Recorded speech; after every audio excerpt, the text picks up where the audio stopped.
Lectura bíblica correspondiente al día 19 de enero del año 2025. Evangelio según San Lucas, capítulo 14, versículo 25 en adelante. Lo que cuesta seguir a Cristo. Grandes multitudes iban con él y volviéndose les dijo: si alguno viene a mí y no aborrece a su padre y madre y mujer e hijos y hermanos y hermanas y aún también su propia vida, no puede ser mi discípulo. Y el que no lleva su cruz y viene en pos de mí, no puede ser mi discípulo. Porque ¿quién de vosotros, queriendo edificar una torre, no se sienta primero y calcula los gastos a ver si tiene lo necesario para acabarla? No sea que después que haya puesto el cimiento y no pueda acabarla, todos los que lo vean comiencen a hacer burla de él, diciendo: este hombre comenzó a edificar y no pudo acabar. ¿O qué rey al marchar a la guerra contra otro rey no se sienta primero y considera si puede hacer frente a 10,000 al que viene contra él con 20,000? Y si no puede, cuando el otro está todavía lejos, le envía una embajada y le pide condiciones de paz. Así pues, cualquiera de vosotros que no renuncia a todo lo que posee, no puede ser mi discípulo. Cuando la sal pierde su sabor, buena es la sal, mas si la sal se hiciera insípida, ¿con qué sazonará? Ni para la tierra ni para el muladar es útil, la arrojan fuera. El que tiene oídos para oír, oiga. Génesis capítulo 26. Isaac en Gerar. Después hubo hambre en la tierra, además de la primera hambre que hubo en los días de Abraham. Y se fue Isaac a Abimelec, rey de los filisteos, en Gerar, y se le apareció Jehová y le dijo: no desciendas a Egipto, habita en la tierra que yo te diré.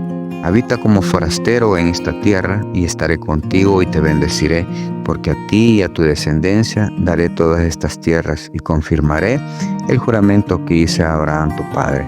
Multiplicaré tu descendencia como las estrellas del cielo, y daré a tu descendencia todas estas tierras, y todas las naciones de la tierra serán benditas en tu simiente. Por cuanto oyó Abraham mi voz y guardó mi precepto, mis mandamientos, mis estatutos y mis leyes. Habitó pues Isaac en Gerar, y los hombres de aquel lugar le preguntaron acerca de su mujer, y él respondió: es mi hermana, porque tuvo miedo de decir: es mi mujer, pensando que tal vez los hombres del lugar lo matarían por causa de Rebeca, pues ella era de hermoso aspecto. Sucedió que después que él estuvo allí muchos días, Abimelec, rey de los filisteos, mirando por una ventana, vio a Isaac que acariciaba a Rebeca su mujer. Y llamó a Abimelec a Isaac y dijo: he aquí ella es de cierto tu mujer. ¿Cómo pues dijiste: es mi hermana? Y Isaac le respondió: porque dije: quizás moriré por causa de ella. Y Abimelec dijo: ¿por qué nos has hecho esto? Por poco hubiera dormido alguno del pueblo con tu mujer, y hubieras traído sobre nosotros el pecado. Y entonces Abimelec mandó a todo el pueblo diciendo: el que tocare a este hombre o a su mujer, de cierto morirá. Y sembró Isaac en aquella tierra y cosechó aquel año 100 por 1, y le bendijo Jehová. El varón se enriqueció y fue prosperado, y se engrandeció hasta hacerse muy poderoso. Y tuvo hato de ovejas, hato de vacas y mucha labranza, y los filisteos le tuvieron envidia.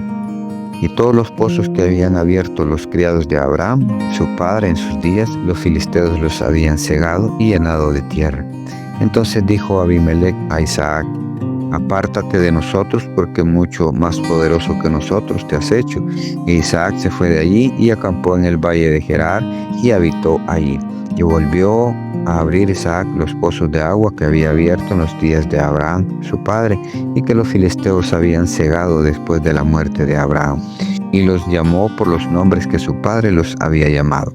Pero cuando los siervos de Isaac cavaron en el valle y hallaron allí un pozo de aguas vivas, los pastores de Gerar vinieron con los pastores de Isaac, diciendo: el agua es nuestra. Por esto llamó el nombre del pozo Esek, porque había altercado con él.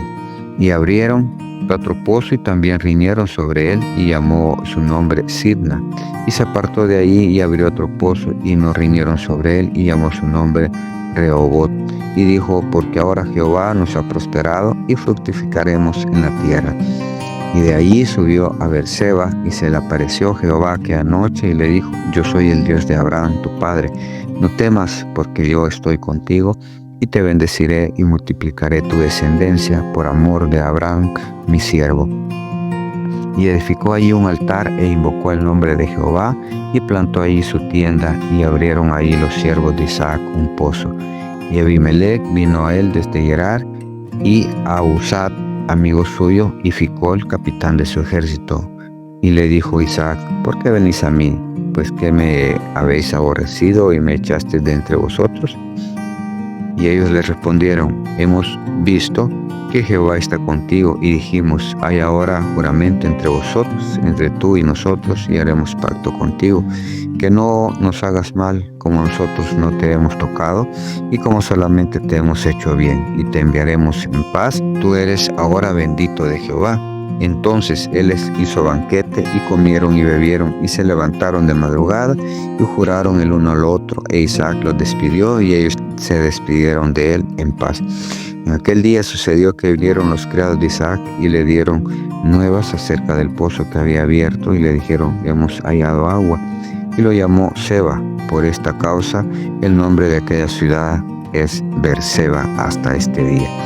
Y cuando Esaú era de 40 años, tomó por mujer a Judith, hija de Beri, Eteo, y a Basemat, hija de Elón, Eteo, y fueron amargura de espíritu para Isaac y para Rebeca. Salmo 19. Las obras y la palabra de Dios. Los cielos cuentan la gloria de Dios, y el firmamento anuncia la obra de sus manos. Un día emite palabra a otro día, y una noche a otra noche declara sabiduría. No hay lenguaje ni palabras, ni es oída su voz. Por toda la tierra salió su voz, y hasta el extremo del mundo sus palabras. En ellos puso tabernáculo para el sol, y éste, como esposo que sale de su tálamo, se alegra cual gigante para correr el camino. De un extremo de los cielos es su salida, y su curso hasta el término de ellos, y nada hay que se esconda de su calor. La ley de Jehová es perfecta, que convierte el alma. El testimonio de Jehová es fiel, que hace sabio al sencillo. Los mandamientos de Jehová son rectos, que alegran el corazón. El precepto de Jehová es puro, que alumbra los ojos. El temor de Jehová es limpio, que permanece para siempre. Los juicios de Jehová son verdad, todos justos. Deseables son más que el oro, y más que mucho oro refinado, y dulce más que miel, que la que destila del panal. Tu siervo es además amonestado con ellos. En guardarlos hay grande galardón. ¿Quién podrá entender sus propios errores? Líbrame de los que me son ocultos. Preserva también a tu siervo de las soberbias, que no se enseñoreen de mí. Entonces seré íntegro y estaré limpio de gran rebelión. Sean gratos los dichos de mi boca y la meditación de mi corazón delante de ti, oh Jehová, roca mía y redentor mío.